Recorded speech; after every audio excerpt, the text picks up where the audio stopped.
The town of Snowpine was usually quiet. In winter, snow blanketed the wooden rooftops, and the roads lay empty. Only faint traces of old tire marks lingered beneath sheets of ice. And tonight, in the milky white glow of frost, a small blue car came to a silent stop on a mountain slope. Engine off, no warning. Hello, everyone. Welcome to Social Justice. Let's begin. Inside the car, an elderly woman clutched the steering wheel, her thick wool sweater barely shielding her from the cold. Her name was Lillian Moore, 68 years old, a retired elementary school teacher, now living alone in a small cabin nestled in the valley. Every year, around this time, she'd drive up the mountain to deliver Christmas gifts to a remote senior home. But this year, the return trip wasn't going as planned. The engine sputtered a few times, then went silent. Outside, wind howled through the pine trees. A rundown gas station stood less than 100 meters away, its yellow lights flickering through the icy mist. The temperature warning light blinked red. Her phone battery had just died, and the only thing keeping her from panicking was the faint glow of a worn-down roadside stop up ahead, a place people had once warned her to avoid when traveling alone. The Ridgeway stop, fuel, fix, food. Behind the hazy windows were shadows in leather jackets, and the soft twang of an electric guitar drifted into the cold night. There were no other cars on the road, no signal for roadside assistance, and standing before her was the infamous hangout of mountain bikers, the group the town always called the Unpredictable Bunch. Lillian had no idea that this freezing night would mark the beginning of a story that would make all of Snowpine rethink everything they thought they knew. The sound of snow crackling underfoot, the soft whistle of the wind, and a faint acoustic melody faded into the air. Lillian hesitated as she stepped out of the car. Each footprint she left in the snow was like a question pressed into her mind. Is anyone there? Will someone help? And if they do, who will they be? She walked toward the gas station, arms wrapped tightly around her wool sweater. The fogged glass door cracked open, and a burst of warm light poured out, blinding for a moment in the dark. Then she saw them, 3 men stepping out from the roadside stop. Leather jackets, heavy boots, tall builds. One nodded toward her, then murmured something to the man beside him. Old patches decorated their jackets. Snow clung to their boots, and their eyes glinted under the dim lights. Instinct kicked in, fear, but something didn't feel like the stories she'd heard. There was no shouting, no sneers, just a single voice, calm and clear, breaking through the snowfall. "Car trouble, ma'am?" A man stepped closer, Darnell, around 50, tall, steady eyes, raising a hand to show he meant no harm. Lillian, hesitantly, "Yes, it stalled halfway. I don't know what happened." Darnell, gently, "I know a thing or two about engines. If you don't mind, I can take a look." A younger man joined him, Mason, around 30, hair neatly tied, warm expression, and a kind smile. Mason, "Uncle Darnell's the best mechanic on this side of the mountain, ma'am. He keeps this whole stop alive through every winter." A chuckle came from the doorway. Jean, older than the rest, stepped out wearing a wool scarf and holding a thermos. Jean, "And I make the meanest hot cocoa in town." Lillian chuckled softly, for the first time since the car broke down, and in that moment she felt something unexpected. Safety. The people she'd once feared were the first to reach out when she needed it most.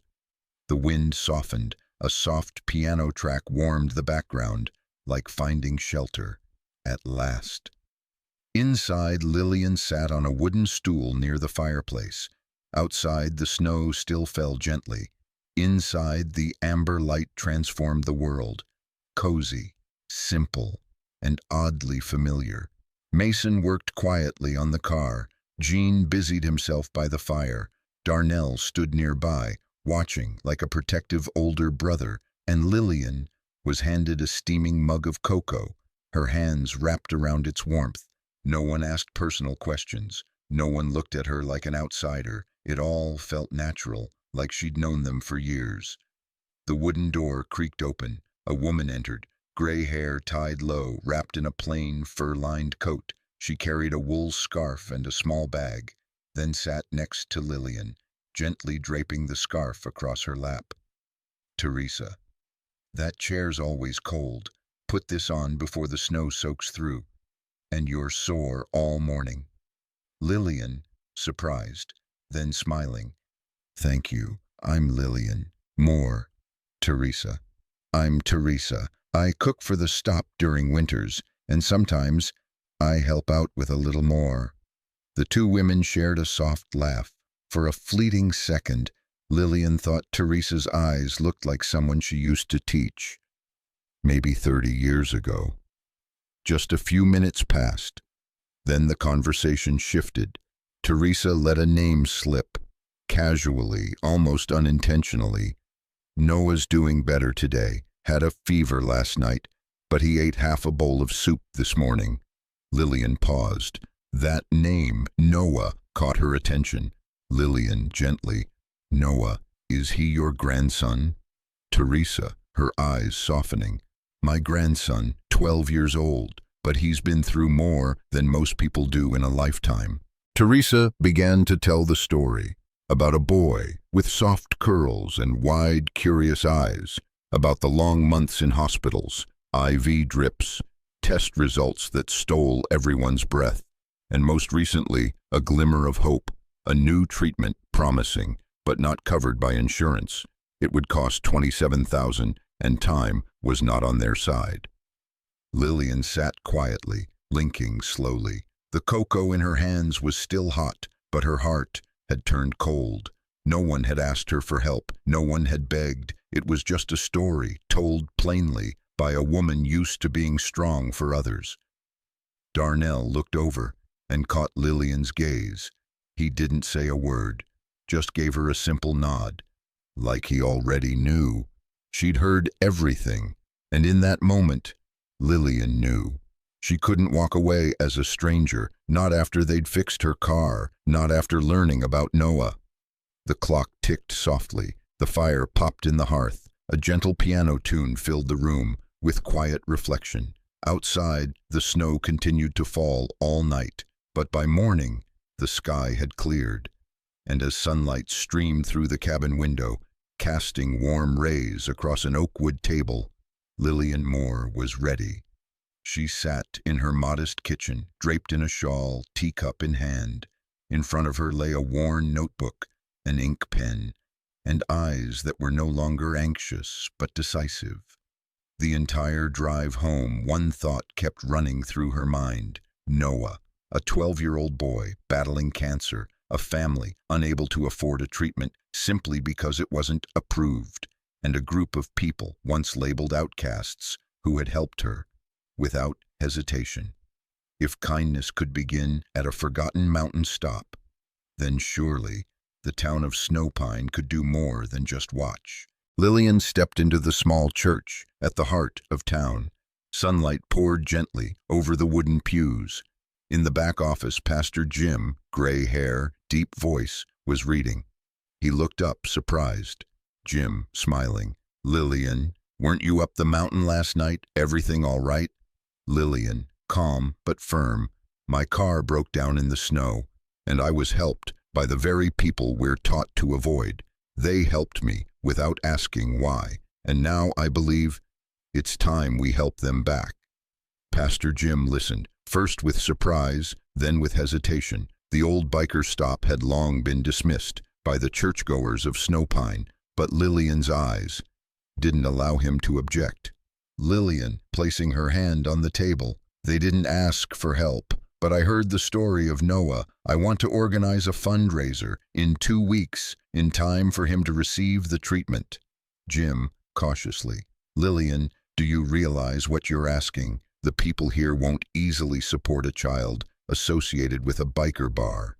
Lillian, with a soft smile, "They don't need to support a biker. They just need to support a child trying to stay alive."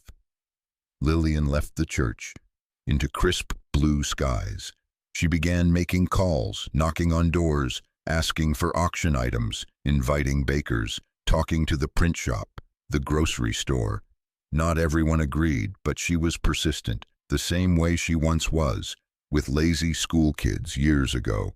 She didn't preach, she told a story about kindness, about Noah, and about doing what's right now. At the community center, Lillian wrote on the whiteboard, in big, bold letters, "Fundraiser for Noah, January 14th." And below it, in smaller print, "Everyone is welcome." She didn't know how many people would come, but she knew one thing: she was no longer an outsider. An old car rolled slowly along the winding road. The snow had been cleared, but both sides of the road still shimmered in white. It stopped in front of the familiar gas station, the Ridgeway stop, where everything had started. It had been a week since her car broke down, and now Lillian had returned, not because something was broken, but because something deeper was calling her back. The door creaked open, the same warm glow spilled out. Lillian stood at the entrance, adjusting her scarf, her hands trembling, not from the cold, but from uncertainty. Some places, once entered, you never walk into them the same way again, and for Lillian, this place was no longer a dangerous biker stop in the mountains, as people used to whisper. It was the place where she had seen kindness, raw and unpolished. Teresa was wiping down a table. She looked up and saw Lillian. Her eyes widened in surprise, then lit up like sunlight breaking through thin clouds. Teresa, smiling, walking over. "I was just thinking, wonderin' when you'd come back. Glad it's not the car this time." Lillian, smiling gently. "Thankfully, no, but I've brought something much bigger than a car." Teresa led her inside. Darnell sat in a corner, sipping coffee, chatting with Jean and Mason. When he saw Lillian, he put his cup down. Darnell, softly, "Ms. Moore, didn't expect to see you here. 1 full week, huh?" Lillian, stepping forward, eyes sincere. "I'm not sure how to say this, so I'll just say it. I know about Noah, and I want to help." The room grew quiet. Darnell paused. Mason stopped tapping his fingers. Jean furrowed his brows, not out of anger, but hesitation. Teresa held her breath. Darnell, low, steady. "We don't want anyone's pity." Lillian, unwavering. "I know, this isn't pity, it's gratitude. You helped me, without questions, without expectations, and I believe, if this town knew the truth, they'd want to help too." Jean, half joking, to ease the air. "First time someone from town says they want to help, without a but attached." Lillian chuckled softly, but her eyes stayed locked on Darnell. Lillian, continuing, slowly. "I spoke with Pastor Jim. We're planning a fundraiser, and I'd like to host it here." Everyone froze. Teresa raised her eyebrows, not in protest, but disbelief. Mason let out a small laugh, then stopped, when he saw how serious Lillian was. Darnell, thoughtful. "An event? Here? You sure? You plan to bring hymn singers and town folks right into biker territory?" Lillian, nodding, eyes bright. "I plan to bring people to the place they've always feared, so they can see what I saw: kindness, humility, love." Darnell glanced around, catching the eyes of Jean, Teresa, and Mason. Then he looked back at Lillian, a thin, silver-haired woman, but speaking like she carried the weight of the whole world. Some words don't need to be loud, they just need to be true, and said at the right time. Darnell, nodding slowly. "All right, but if we're turning this place into a charity center for a day, then we're pitching in too. Security, cleanup, setup, whatever you need, we'll handle it." Lillian, smiling, eyes misting. "That's more than I could ever ask for." A soft acoustic guitar played in the distance. Laughter bubbled up. A breeze rustled the trees atop the mountain. Outside, a faded sign above the station now had a white cloth banner beneath it. "Fundraiser for Noah, everyone welcome." The snow along the roadside sparkled in the morning sun. Inside, the atmosphere had already begun to change. They once called this place not for decent folks, but today, those decent folks were lining up outside its doors, and inside, the ones once treated as outsiders stood ready, smiling. Teresa poured hot cocoa for an elderly woman from town. Jean arranged a long table filled with pastries, knit scarves, and handmade wooden toys, all donated for auction. Mason adjusted the string lights on the wall, right next to a photo of Noah beaming in a red wool scarf. The awkward handshakes at the start gradually turned into warm greetings. Suspicious glances softened under music and the scent of cinnamon from the small kitchen. Pastor Jim shook Darnell's hand. For the first time, Lillian stood nearby, nodding slightly in gratitude. In one corner, a group of children played with puzzles. Meanwhile, the women from the church's baking circle were bidding enthusiastically on a biker helmet embroidered with flowers. The beauty of a community isn't in its sameness, it's in its shared purpose, when everyone sets aside their differences for something bigger, a child who deserves to live. Noah entered, pushed gently by his mother, Teresa. He sat in a wheelchair, frail and pale, but his eyes sparkled with curiosity, as if he wanted to embrace the whole world. Lillian, kneeling beside him gently. "You must be Noah. I'm Lillian. Today is all for you." Noah, smiling softly. "Then, can I pick the chocolate cake?" Laughter rippled through the room. Jean, standing nearby, nodded with a grin. Kids got negotiation skills already. It wasn't a glamorous party. There were no grand backdrops, no fancy cameras. But in a forgotten corner of the mountains, they raised over 30,000, enough to get Noah into treatment. As the crowd slowly thinned out, the Ridgeway stop grew quiet again. Teresa hugged Lillian long and tight. Darnell walked over and shook Lillian's hand. "No need for words." Darnell, softly, "I don't know how you did it, but thank you for believing in us." Lillian, smiling, her eyes glowing with quiet joy. "It wasn't belief, it was what I saw with my own eyes." Outside, the wind whispered across the mountain. A gentle piano tune drifted through the air like the breath of the closing day. Golden light bathed the cabin roofs and tall pine trees behind the old roadside stop. Lillian stepped out into the fading afternoon, holding her old coat and a small slip of paper with names of donors. Darnell stood at the doorway, lifting a hand in farewell.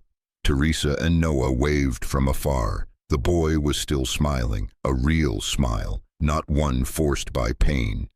No one expected a fundraiser to change much, but somehow, after that day, something in Snowpine shifted, like the first snow melting, revealing life beneath the ice. A week later, the local paper ran a headline, "The Stop and the Boy Named Noah." The town bakery hung up a poster, "Support the next campaign." An elderly woman, who once protested loudly, now dropped off a scarf she'd knitted for Teresa. People began to speak about the Ridgeway stop differently. No more hushed warnings. Now, curiosity, and slowly, respect. Folks started dropping by, not just to fill their tanks, but to chat, sip cocoa, ask about Noah. Jean started teaching a small group of middle schoolers how to fix engines. Mason launched free weekend tech workshops, and a new sign was added at the front, "Everyone welcome, even if you've been misunderstood." But perhaps the most unexpected miracle was that the very people once pushed aside were now the ones bringing the town back together. Lillian stood in her front yard, gazing toward the distant mountains. In her hands was a small gift, an old leather jacket now stitched with a single line in silver thread. "Honorary Rider, Ms. Lillian." Under the pale sunlight, the thread shimmered like the season's first snow. She was no longer an outsider. She was one of them. And every year, when the snow began to fall again, the fundraiser at the Ridgeway stop returned, each time for a new child, a new story, but always with the same spirit. In the coldest mountain winds, there's always room for hearts to grow warm again. If you loved this story, don't forget, like, to help kindness spread. Subscribe for more true stories that touch the heart. And don't miss the next video. It might be exactly what your soul needs today. See you in the next story.